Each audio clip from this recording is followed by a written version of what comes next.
उनके लिए तो वो हो गया मसीहा, यहूद के लिए दज्जाल, और हमारे लिए मसीहा जो है मसीही मौत। और ये गोया ये एक इस्लाम और यहूदियत की एक जंग होगी। ना सिर्फ इस्लाम और यहूदियत नहीं, अब इसको गौर से समझो।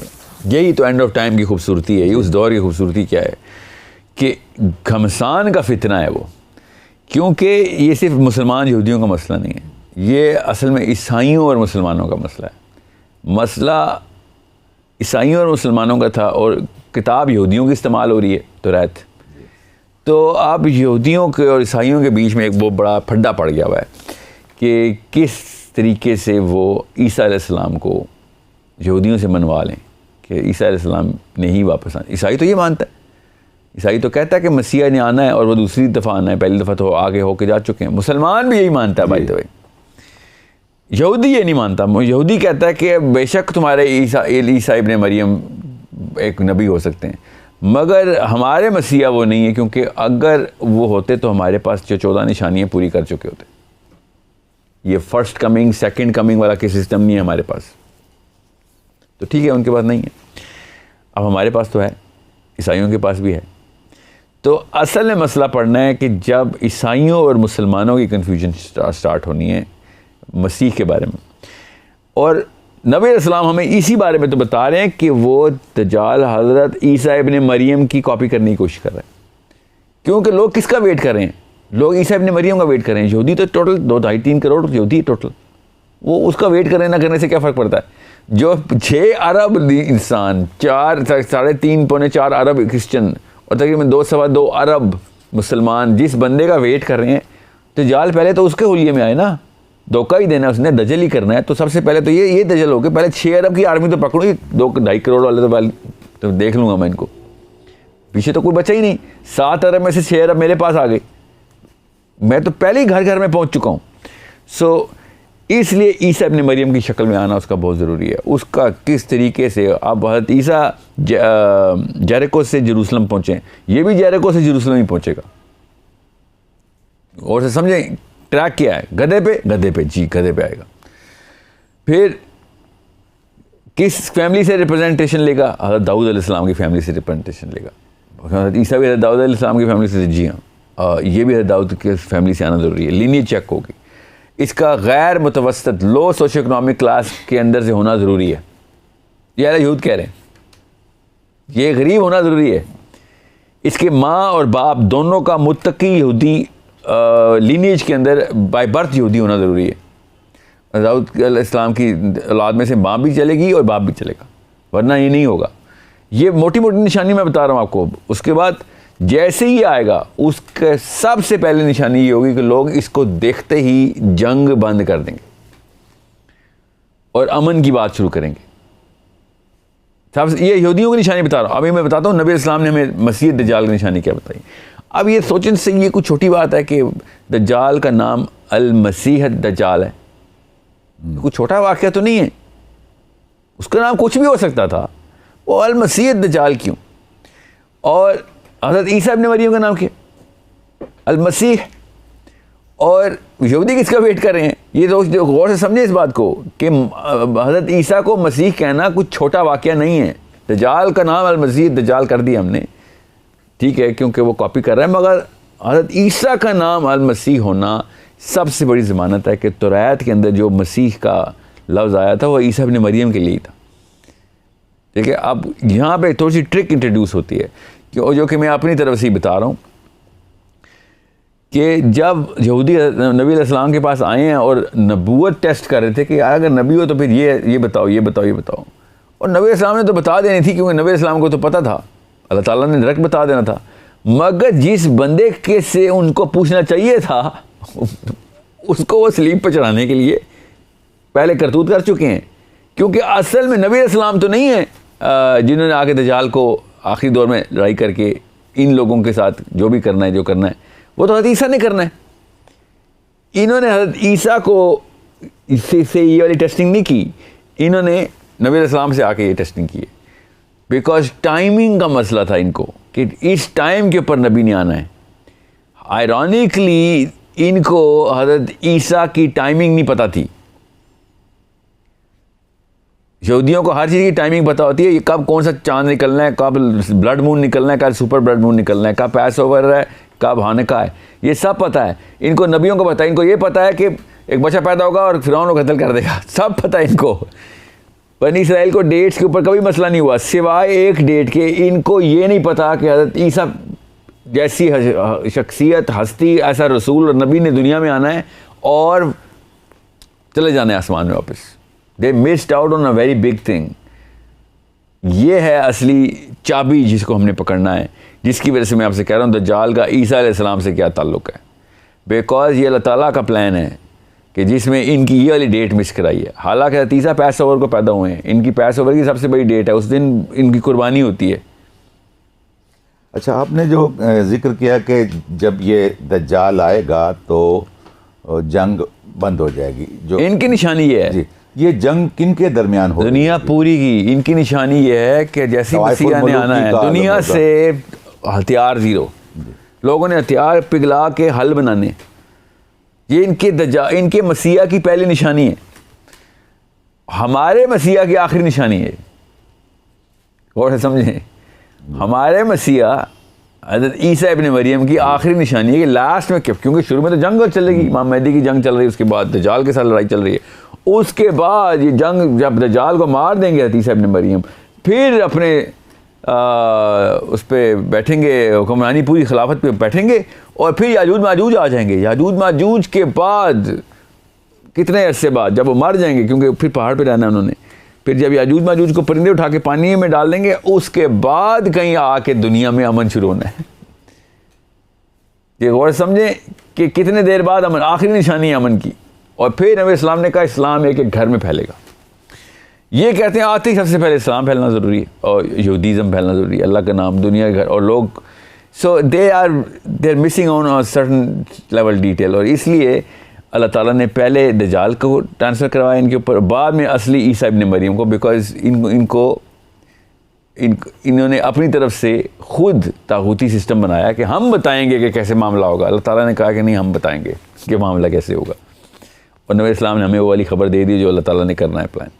और यहाँ पर एक चीज़ आती है, क्या वो इसी तरह बेखबरी ही में रहेंगे, उनका इल्तबास जारी रहेगा दज्जाल के बारे में कि यही मसीह है? किनका? यहूदियों का।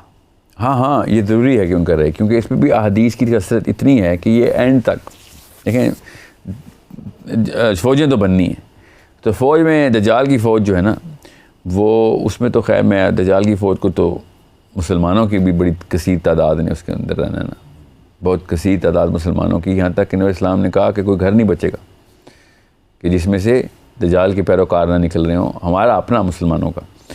और मोमिनीन की बहुत थोड़ी सी तादाद होगी तो दज्जाल की पैरोकार नहीं होगी, बहुत थोड़ी सी तादाद होगी, और वो पहाड़ों में छुपे हुए होंगे कि इतने में इमाम मेहदी और ईसा इब्न मरियम का मामला शुरू होना है। वरना तो दज्जाल ने तो 2.5 साल के अंदर दुनिया टेक ओवर करनी, तो यहूदी की क्या बात करनी, पूरी दुनिया के तमाम मज़ाहिब में दज्जाल की ताबे आ जाना है। इस लेवल का मसला होना है, इस लेवल की ताकत है उसकी।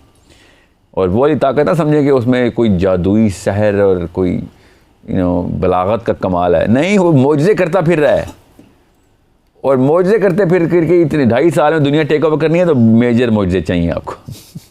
अच्छा, यहाँ पर ये एक बात आती है कि मोजज़े का आम तौर पर ताल्लुक़ दुनिया से नहीं जोड़ा जाता, इंसान की फेथ से और रूहानियत से जोड़ा जाता है। मादा परस्ती और दुनिया जो रूहानियत, ये दो अलग चीज़ें।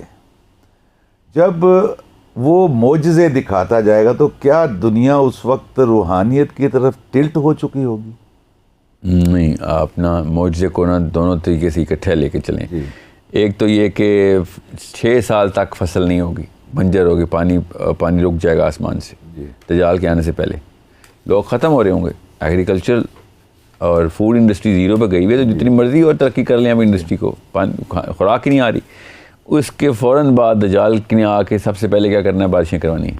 लोगों ने मादा परस्ती में भी और रूहानियत में भी ये डिमांड करनी है ना कि भाई लोगों की जाने बच, कहाँ पे तूने एहसान किया आके। अभी तो लोगों को नहीं पता कि इसने अभी दज्जाल मसीह होने का दावा कर देना है। लोगों ने तो कहना है क्या वर्ल्ड लीडरशिप है, इसने आगे कोई वाक़या किया और इसके हाथ में कुछ, ये रूहानियत नहीं है कि मैं कहूँगा तो हो जाएगी। क्या पता शुरू में ये अल्लाह से दुआएं करता हो जी, we do not know that. और लगता भी ऐसे ही है कि शुरू में इसने सारा का सारा मामला मजहबी तौर पे politically and religiously correct parameters पे लोगों को अपने घेरे में लेके आना है। अगर एक बंदा ईसा इब्न मरियम के हुलिये में आ रहा है फॉर एग्जांपल, तो वो तो शिरक की बात नहीं कर सकता, वो कुफर की बात नहीं कर सकता, वरना तो चर्च से निकाल दिया जाएगा, मस्जिद से निकाल दिया जाएगा। और वो जब भी बारिश की बात करेगा तो उसको करवानी पड़ेगी बारिश, क्योंकि ईसा इब्न मरियम फिर मौजज़े के बगैर तो ईसा इब्न मरियम नहीं है। लोग तो मानते ही ईसा इब्न मरियम को बगैर मौजज़ों के वजह से। अच्छा, दज्जाल का ईसा अलैहिस्सलाम के दौर में आना ये एक बाकायदा मनसूबाबंदी है, प्लान है, मशीयत है। जी हाँ, ये इत्तेफाक नहीं है। अल्लाह के यहाँ कोई इत्तफाकी मामला नहीं है। अल्लाह ताला का प्लान जो है ना नपातुल्लाह है। यानी दुनिया को भी नहीं ये बाबर करवाना कि ये महज इत्तेफाक था, ये तयशुदा अमर है कि यही मकसद है इस प्रोग्राम का कि सबसे पहले तो इस नफ्सियात में आए कि ये किसी वजह से कोई चीज़, ये पैटर्न है, ये चाबियाँ हैं, ये कुंजियाँ हैं, ये लड़ियाँ हैं जिनको हमने पहचानना है। हमें खुद ही पता चल रहा है क्या का मामला क्यों हो रहा है। तो जैसे मैंने कहा ना, दज्जाल का गधे पे आना कोई इत्तफाक नहीं है। इसके पीछे अब तो खैर इसमें तो ब्लैक एंड वाइट तो तौरात की निशानियों में से, मगर हज़रत ईसा ही के टाइम पे क्यों आना, ये एक ऐसी कहानी है कि मैंने आपसे इसलिए कहा था कि ये कोई छोटा वाक़या नहीं है कि यहूदियों ने हज़रत ईसा की डेट मिस कर दी है। असल में मेरा अपना ख्याल ये है, अब मेरी राय रखिएगा, इसको इस पर कोई फतवा मत इशू करवा दीजिएगा। उलमा किराम से दरख्वास्त ये है कि उन्होंने डेट नहीं मिस की, उनके कैलेंडर में वाकई में आखिरी मसीहा ने वाकई में अपने टाइम पे आना है। उन्होंने कोई डेट नहीं मिस की, उनका कैलेंडर ठीक है। ये अल्लाह ताला ने उनके कैलेंडर को ट्रम्प किया और ईसा को उस टाइम पे भेजा है, हालांकि टेक्निकली इन देयर कैलेंडर उस टाइम पर ईसा को नहीं आना चाहिए था। और समझे मैं क्या कहना चाह रहा हूँ। इसीलिए वो ईसा को नहीं पहचान सकें और नबी अलैहिस्सलाम को पहचान रखेंगे। उस वक्त एक नबी ने आना है, जो कि उनको पता है एक नबी ने आना है,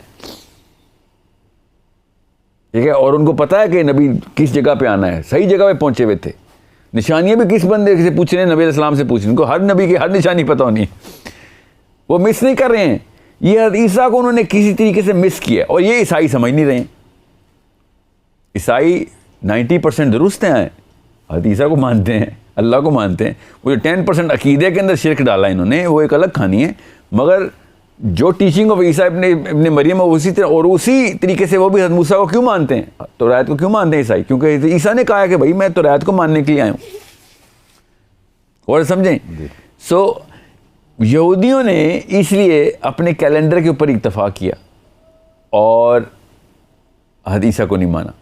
अब यहाँ पे ज़रूरी है कि आपको समझ आए कि अल्लाह ताला ने हज़रत ईसा को आसमान पे जो उठाया ना, जिन रास्तों से उठाया है, ज़ुल्करनैन भी उन्हीं रास्तों से ऊपर जाता है। रास्ते वही हैं, अल्लाह ताला ने कुरान पाक में बताए वो रास्ते कौन से हैं। और जिस तरीके से वो वापस आना है, ठीक है, जो हज़रत ईसा ने वापस आना है, वो रास्ते भी, वो टेक्नोलॉजी भी, वो वाले सारे के सारे मामलात भी दज्जाल को पता है। उसकी मैं आपको निशानियाँ बताता हूँ हदीस से। जिब्राईल अमीन जब इस सूरह मारिज में अल्लाह ताला ने ट्रैक बताया कि अल्लाह का अमर जब पहले आसमान, अल्लाह के अमर को लेके फरिश्ता चलता है और 7वें आसमान से पहले आसमान में आता है, हमारे आसमान में आता है, तो उसको कितना टाइम लगता है? वो क्यों इतना कम टाइम लगता है? बिकॉज़ वो रास्ते बने ही इसलिए। तुम्हारे 11,000 साल अगर तुम पैदल आओ, अपने जहाज़ों में आओ, और हमारा एक दिन, इतनी जल्दी पहुंचाते थे हम। तुम्हें 11,000 साल लगेंगे अगर इस रास्ते से नहीं आओगे तो, अगर इस रास्ते से जाओगे तो एक दिन। इतनी स्पीड है इस रास्ते में। जिब्राईल, मैं क्यों आपको बता रहा हूँ, क्योंकि जिब्राईल अमीन जो है ना,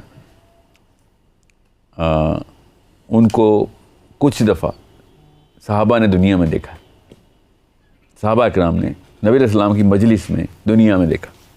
नबी अलैहिस्सलाम की मजलिस में जब जिब्राईल अमीन को देखा तो लोगों ने नहीं पहचाना, क्योंकि वो इंसान की शक्ल में आए थे। और समझे इस बात को कि जिब्राईल अमीन इंसान की शक्ल में आए हैं। So he has the capability to do that. निशानियाँ क्या देखी साहबा ने कहा कि अच्छा, वो कैसे पता चला कि साहबा, क्योंकि हैरान थे, क्योंकि ये पहली दफ़ा देखा था ऐसा बंदा उन्होंने। क्योंकि हर दफ़ा हर बंदे को नबी इस्लाम को वही अलग अलग तरीके से आती थी, तो हर दफ़ा तो वही नहीं आती थी इस तरीके से ना जिब्राईल अलैहिस्सलाम की।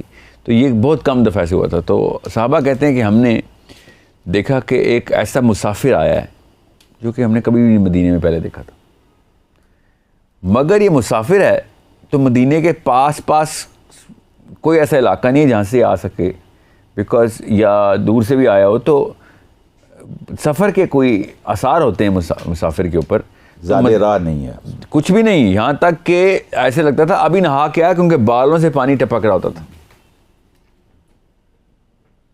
तो ये मुसाफिर भी है क्योंकि हमें पता यहाँ का नहीं है, मगर ये यहीं का है क्योंकि ये सफ़र का कहीं भी आसार नहीं है। बिल्कुल सफ़ेद कपड़े, fresh water dripping from his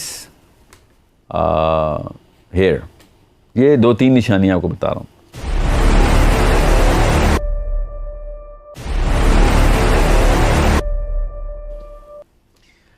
अब बात करते हैं नबी इस्लाम ने जब हज़रत ईसा को देखा।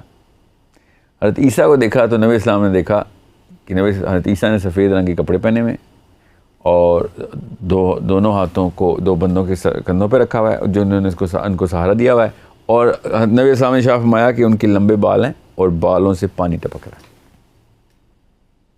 ठीक है, पीछे दज्जाल ने भी अपने बालों से पानी टपकाया हुआ है, और समझें। अब मारिज का मैंने आपको बताया वो रास्ते, आसमान पहले से लेके 7वें आसमान तक का रास्ता। नबी इस्लाम ने शाह फरमाया कि कायनात का मैं तुम्हें नक्शा पहले समझा दूँ। हमारी दुनिया है, दुनिया के ऊपर आसमान है, आसमान के ऊपर पानी है, पानी के ऊपर फिर एक आसमान है, उसमें भी दुनिया है, और उसके ऊपर फिर पानी है, और फिर तीसरा आसमान, फिर चौथा आसमान। और महराज की हदीस में सारे आसमानों का सफ़र नबी इस्लाम ने बताया। तो जब इतनी तेज़ी से आप इस सफ़र करते हैं और आसमानों के दरवाज़ों के बीच में पानी है, तो फिर आपको समझ आ रही है कि ये पानी क्यों टपक रहा होता है नबियों और फरिश्तों के बालों से, वरना तो ये बताने की ज़रूरत नहीं थी कि पानी टपक रहा है। और अगर बता दिया है तो किसी वजह से बताया है, शायरी के तौर पे नहीं बताया। ये कोई मिसरा बैलेंस नहीं करना था या लफ्ज़ के कोई वज़न डालना था, नहीं, ये हमें चाबी के तौर पे बताया था। किनाया है ये, जी, ये किनाया है, ये ऐसा इशारा है कि जो समझने वाले के लिए काफ़ी है। और दज्जाल भी इन्हीं पानियों के अंदर से ट्रैवल कर रहा है, बिकॉज हदीसें सारी की सारी वो मिल रही हैं। वो कैसे? जब तमीमुद्दारी पानी में गुम हुए तो एक जजीरे पे पहुँचे, जहाँ बहरी जहाज़ गया, हवाई जहाज़ नहीं है, जजीरे पे पहुँचे हैं तो एक अजीब सी मखलूक जो सिर्फ बालों से बनी हुई थी, ऐसे लगता था उसको, इतने बाल थे।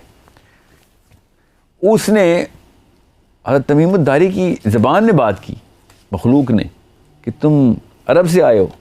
जी, अरब से आए। तो ये मामला तुम्हें भी बताना है कि हमारे पास एक, क्योंकि इन्होंने भी तो, ये तो गुमे हुए थे, इन्होंने कहा हमारी को मदद कर दो, कहाँ पे हो? तुमने कहा कहाँ से? अरब से। अच्छा, इधर आओ ना, फिर तो तुमसे भी काम है। और वो एक जगह पे लेके गया कि जहाँ पे एक बुढ़िया ने कुटिया के अंदर एक बंदे को बांधा हुआ था जंजीरों से, और वो जंजीरें अजीब व गरीब किस्म की थी। हज़रत आयशा बिनते फातिमा बिनते कैस की हदीस है और सही हदीस है। वो कहती हैं कि नबी इस्लाम ने शाह फरमाया कि तमीमुद्दारी ने जब देखा कि एक जवान आदमी को, घुंघराले बालों वाला जवान आदमी, उसको जंजीरों से बांधा हुआ है, मगर वो छुड़ाता है अपने आप को और हवा में चला जाता है और आसमान की तरफ जाता है, मगर जंजीर बंध जाती है और फिर खींच लेती है उसको वापस, और जैसे ही वो खींचती है वो ज़मीन पे आ रहा था। इसका मतलब वो फुदक रहा है, हवा में जाता है, फिर जकड़ा जाता है, फिर वापस आ जाता है। ये मामला चल रहा है उसके साथ। फिर उसने देखा कि कोई लोग आए हैं, बुढ़िया ने उसको बांधा हुआ है। बुढ़िया ने कहा ज़रा उससे पूछो सवाल। तो दज्जाल ने पूछा कहाँ से आए हो? जी, हम अरब से आए। अच्छा, अरब से आए हो? तो उसने पहला सवाल क्या किया कि फ़लाँ इलाके में, जॉर्डन में एक बाग है, वो अभी भी फल देता है? तो उसने, तमीमुद्दारी कहते हैं, हमने कहा हाँ देता है, बिल्कुल देता है, बहुत मशहूर है वो। अच्छा, फरात का पानी चल रहा है? पानी चल रहा है। अच्छा, मोहम्मद नाम का कोई बंदा आ गया ना नबूवत का दावा करके? जी, आ गया। तो तुम्हारे लिए बेहतर है कि उसके ऊपर अभी बैत कर लो, बेहतरी तुम्हारे अंदर यही है, तुम्हारे लिए यही है। ये इसने 3 सवाल किए और समझने वाले के लिए इशारा काफ़ी है कि नबी इस्लाम ने यही वाली बात हम उम्मत तक क्यों पहुँचाई, क्योंकि दज्जाल ने 2 जो बातें पूछी हैं ना, दोनों की दोनों पानी की पूछी हैं। बाग तब तक फल देता है जब तक कहीं से पानी आ रहा होता है, ठीक है। और दरियाए फ़रात की जो सोर्सिंग है ना, किसी भी दरिया की, साइंस को नहीं पता दरिया की सोर्सिंग क्या होती है, ठीक है। मैं बताता हूँ दरिया की सोर्सिंग क्या होती है। नबी इस्लाम ने इरशाद फरमाया कि मैंने मेराज पे जाके देखा, छठे आसमान पे सिदरतुल मुंतहा की जड़ थी और इतना बड़ा दरख्त था कि उसके पत्ते 7वें आसमान पे उगते थे। जड़ उसकी छठे आसमान पे है और वो जा ही जाता उसका तना यहाँ तक के पत्ते और फल उसके 7वें आसमान पे लगते हैं। इतना बड़ा फल है। मगर उन्होंने क्या देखा, नबी इस्लाम ने इरशाद फरमाया कि मैंने देखा कि सिदरतुल मुंतहा की जड़ से नील और फरात जारी हो रहे हैं। छठे आसमान से नील और फरात निकल रहे हैं।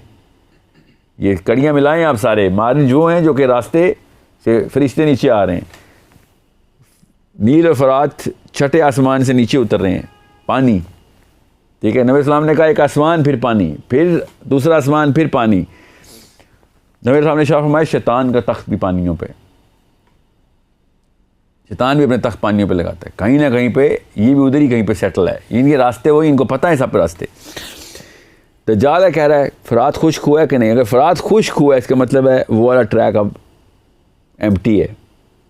मैं ये नहीं कह रहा उसने उस ट्रैक से आना है, मगर ये साफ साफ बता रहा है कि भाई उसी ट्रैक के ऊपर ही काम करता है। ये अपनी गाड़ियाँ उधर ही दौड़ाता है, इसके ट्रेन स्टेशन इधर ही कहीं पे हैं। ये इसमें किसी भी किस्म के शक में मत रहें कि मैं साइंस के एंगल से बता रहा हूँ। ये साइंस नहीं है, ये सिंपल फॉर्मलाइजेशन है जो नबी इस्लाम ने हमें बताई हुई।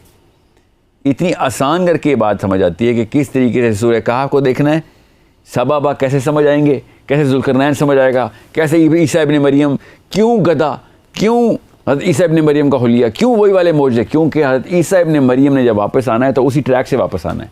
और जैसे ही हज़रत ईसा ने वापस आना है, इसने पीछे से एंट्री की होनी है। और जब आप ऐसी दुनियाओं में रहते हैं तो फिर आपको एक दूसरे का पता होता है। इसलिए ये वाहिद मखलूक है कि जिसको ईसा इब्न मरियम ने देखना है और ये पिघलना शुरू कर देना है, पिघलना शुरू हो जाना है। इसको मारने की ज़रूरत नहीं पड़नी, पहले ही पिघल रहा होगा, जैसे नमक पानी में घुल जाता है। नबी इस्लाम ने इरशाद फरमाया, हदीस इतनी क्लियर वाज़ेह हदीस है कि नमक पानी में घुलता है, इस तरीके से ये पिघलेगा, मतलब मर ही जाएगा, बस ख़त्म हो जाएगा जैसे ही ईसा को देखेगा, तहलील हो जाएगा। और किस बात पे तहलील होगा? खाली देखने में इतना असर। नबी इस्लाम ने कहा कि ईसा की सांस जहाँ जहाँ तक पहुँचेगी वहाँ पे इसका ख़ात्मा हो रहा होगा। ये इधर की नहीं, किसी और जहान की बात है। उस जहान में ये बातें नॉर्मल हैं, यहाँ पे ये बातें नॉर्मल नहीं है। ये उन्हीं ट्रैक्स के ऊपर सेटल और एस्टेब्लिश कर चुके हैं अपने आप को। ये है ज़रूरी कनेक्शन। इसलिए मैं आपको अभी तो मैंने एक लड़ी पूरी की है ईसा की और दज्जाल की लड़ियाँ कितनी ज़बरदस्त तरीके से मिलती हैं कि नबी इस्लाम ने इरशाद फरमाया जब ईसा इब्न मरियम ने आना है तो कब आना है, कहाँ पे आना है? दमिश्क की सफ़ेद मस्जिद के ऊपर आना है। दमिश्क के अंदर आसमान से नाजिल होना है ईसा इब्न मरियम ने। ये दोबारा से हज़रत ईसा ने बर्थ नहीं लेनी, हज़रत ईसा ने एज इज़ वापस आ जाना है, तो आसमान से आना है। ये समझने की बात है इधर। तो अगर हज़रत ईसा ने एज इज़ वहाँ से आना है और उनकी मराजियत है उनकी, बिल्कुल हाँ, तौलीद नहीं है, 100% कोई तौलीद नहीं। एक दफ़ा हो चुकी है मरियम से, ठीक है। अब जिस तरीके से आदम नीचे आए हैं ना, इसलिए मैंने पहले प्रोग्राम पूछा था कि क्या तस्वीर बनती है हमारी कि आदम कैसे आए, तो ईसा भी वैसे ही नीचे आएंगे। उस वक्त हमें वो रास्ता नज़र नहीं आएगा, मगर ईसा का आना नज़र आएगा, क्योंकि वो रास्ते के दरवाजे का वो दूसरा पलरा हिस्सा हमें नहीं पता उस जहान में किधर है। हमें से दरवाज़ा ही नज़र आएगा। और इसीलिए दज्जाल का भी अचानक ज़हूर होगा। दज्जाल ने ऐसे ही मामला कर देना है जैसे कि हज़रत ईसा ने करना है आके। और हज़रत ईसा की बहरूप में ही वो बैठा गेम खेल रहा होगा सारी। तो हज़रत ईसा जब असल में आएंगे तो सेंस बनती है कि वो 2 नंबर झूठा बहरूपिया असली हज़रत ईसा को देख के पिघलना शुरू हो जाएगा। जिस भी टेक्नोलॉजी से उसने ये काम डाला हुआ है सारा, वो टेक्नोलॉजी अपना असर ख़त्म कर देगी, क्योंकि हज़रत ईसा की सांस की जो हरारत है वो काफ़ी होगी इसकी तहलील के लिए। और वो जो मोजज़े आपने ज़िक्र किया था अपने प्रोग्राम के दौरान, कहीं के मोजज़े दिखाएगा, मोजज़े रूनमा होंगे। जी हाँ, वो उसकी वो मैं एक ही गो में तफसील सारी बता दूं कि वो बारिशें कैसे करेगा, मुर्दों को ज़िंदा कैसे। हाँ, नबी अलैहिस्सलाम ने एक वाक़या बताया हमें, यहाँ तक कि उस बंदे की बशारत भी बता दी नबी अलैहिस्सलाम ने, कि जिसमें एक मुसलमान मोमिन उठ के कहेगा कि मैं कसम उठाता हूँ कि तू ईसा इब्न मरियम नहीं है, तू मेरा रब नहीं है, ना ही तू ईसा इब्न मरियम है। और दज्जाल कहेगा अगर मैं तेरे बाप को ज़िंदा करके, मरे हुए बाप को ज़िंदा करके ले आऊँ तब भी तू नहीं मानेगा। तो लोगों को दिखाने के लिए वो मरे हुए बाप को ज़िंदा करके ले आएगा। तो ये मोमिन जिसको बशारत है वो कहेगा नहीं, मेरे नबी ने बताया था कि तू ऐसे करेगा, मैं नहीं मानता, मैं कसम उठाता हूँ कि तू दज्जाल है, तू काज़िब है। और फिर ये आरा लेके उस बंदे को 2 टुकड़ों में चीरेगा सबके सामने, और फिर दोबारा से उसको जोड़ेगा और ज़िंदा करेगा। और फिर लोगों से कहेगा कि आप पता चला है कि मैं तुम्हारा रब हूँ, कैसे मैंने मार के ज़िंदा किया। और फिर उस बंदे को लोग कहेंगे अब बताओ, अब तू मानता है इसको? तो वो कहेगा अब मैं दुगनी कसम उठाता हूँ कि तू दज्जाल नहीं, मेरे नबी ने एग्जैक्ट ये बताया था कि तुम ऐसा करेगा, मगर मुझे नहीं पता कि खुश नसीब मैं होऊंगा कि जिसके बारे में इतनी बड़ी बशारत है। तो ये छोटा मौजज़ा है, मतलब आप सोचें किसी नबी ने ये काम नहीं किया, अल्लाह ताला इस पैराए पे इस सिस्टम को चलवाया ही नहीं। ये इसी की एक तजालियत ही है कि जो इस लेवल के दस्तराजी करेगा ऐसे ऐसे कैटेगरीज़ के अंदर के, इतनी नार्सिसिस्टिक किस्म की इसकी मतलब फ़िरौन भी इस लेवल पे नहीं गया कि जिस लेवल पे ये जा के करतब दिखा के लोगों को अपनी रबूबियत में मनवा रहा है, और वो भी लोगों की जानों के बस। तो ये इस तरह के जो है ना मौजज़ात तो नहीं, इसको बस शोबदाबाजियाँ नहीं, खैर ये शोबदाबाजी तो नहीं है ना, असल में तो ये काम हो रहा है। ये एक फ़र्क है बस। आम जादूगर आँखों का इल्यूजन क्रिएट करता है नज़रों, ये असल में कर रहा होगा क्योंकि ये टेक्नोलॉजी कहीं और से आ रही, जो कि हम अगले प्रोग्राम में डिस्कस करेंगे, क्योंकि खाली इसके दौर में नहीं हुई टेक्नोलॉजी, ये बाद में भी ये टेक्नोलॉजी ऐसी ही नज़र आएगी हमें। जो टेक्नोलॉजी यूनिवर्सल टेक्नोलॉजी अल्लाह ताला ने दिया हुआ जो निज़ाम है, जो कि हमें इस दुनिया में अजीब लगता है, किसी और दुनिया में वो नॉर्मल है। अच्छा, यहाँ पे एक और नुक्ता जो है वो वाज़े हो गया, शोबदाबाजी का और मोजज़े का। और जी बिल्कुल, हमारे इस आज के देखिए अल्लाह ताला नबी के थ्रू कोई काम करे उसको मोजज़ा कहते हैं। तो मैं एक मुहावरे में मोजज़ा बोल रहा हूँ, वरना कोई आम बंदा बोले या वलीउल्लाह कुछ के थ्रू ऐसा वाक़या हो जाए तो उसे करामत बोल ना, मैं इसको करामत बोलना चाहता हूँ ना मोजज़ा बोलना, क्योंकि ना ये वलीउल्लाह है ना कोई नबी है। मैं इसलिए बता रहा हूँ लोगों की नफ्सियात में वही वाला लफ्ज़ बैठे कि ये वाकई में वो काम हो रहा है, वाकई में मारा जा रहा है बंदे को और वाकई में ज़िंदा किया जा रहा है। ये भी नहीं कि कोई आंखों का धोखा है, नज़र के कहीं फरेब है, नहीं, बिल्कुल भी नहीं। ये असल में ये वाक़या ऐसे ही हो रहा है। यही तो खूबसूरती है। वैसे तो नहीं पूरी दुनिया ताबे आनी, पूरी दुनिया ने उस वक्त साइंस की पता नहीं कौन सी पीक देखनी है, उसके बावजूद वो काम नहीं कर सके, और ये बंदा आके एक गधे पे सवारी करके पूरी दुनिया को ऐसे करके दिखा रहा होगा, तो लोगों ने तो ऐसे ऊपर से वक्त रोक दिया होगा इसने। ठीक है, वक्त रोकने का पीछे क्या मकसद और मसरफ है वो डिस्कस करेंगे इंशाल्लाह। मगर ये एक छोटा मौजज़ा है, वो अलग बात है कि इसने क्लेम नहीं लेना कि मैंने वक्त रोक दिया। जैसे चांद शक्ल कमर हुआ था तो नबी इस्लाम ने कहा था ना, देख लो कि चांद फट गया, देख लो कि चांद फट गया। ठीक है, नबी इस्लाम ने ये नहीं कहा कि ये देखो मैं तुम्हें चांद को फाड़ के दिखाता हूँ। तो ये बहुत ज़रूरी है कि आपको पता हो कि ये हम ये नहीं कह सकते कि इसने आके कहा पहले तो मैं ज़रा वक्त रोकता हूँ और फिर ज़रा दरबार से जाते हैं। ज़रूरी नहीं है कि ऐसे हो, ये भी उसी तरीके से उन चीज़ों को इस्तेमाल करेगा कि जैसे ज़मीन का मदार रुका हुआ है, तो क्योंकि अब दरवाज़ा कहीं और से खुला है तो ज़मीन का मदार रुक गया अपने ऊपर, कि ऐसी ऐसी चीज़ें एंटर हो रही हैं, तो ऐसे तो नहीं एंटर हो रही ना। मेरी अपनी राय है, मैं इसलिए ज़्यादा उस पर तफसील नहीं कर रहा कि एक सयारा, ज़मीन जैसा सयारा जब अगर मदार पे रुकता है तो वह सारे मार्ज खुल जाते हैं। वो अल्लाह ने बंद ही उसकी रोटेशन पे किए हुए कि सिर्फ बाहर की चीज़ें ही अंदर आ सकें। रादर देन कि इंसान जो है ना वो आगे पीछे होते रहें। तो ये जो दज्जाल है ना, ये इस वजह से एंटर होगा बिकॉज ज़मीन अपने मदार के ऊपर स्लो होगी। जैसे स्लो होगी उसको वो रास्ते में जो है ना यहाँ से एक्सेस करने में बहुत उसी वक्त आसानी होगी। चलें जी, आप तो चलते हैं। अब तो जो मोशन अगेंस्ट द फोर्स थी वही ख़त्म हो गई है, जो कि मेरी एंटी फोर्स थी। तो मैं क्यों ना अब मैं इसके अंदर एंटर हो जाऊं और अपनी तमाम तरकीबें और करतूत पूरे करेगा आगे। फिर ये एक ऐसी एंगल है जिसके ऊपर सोचना ज़रूरी है।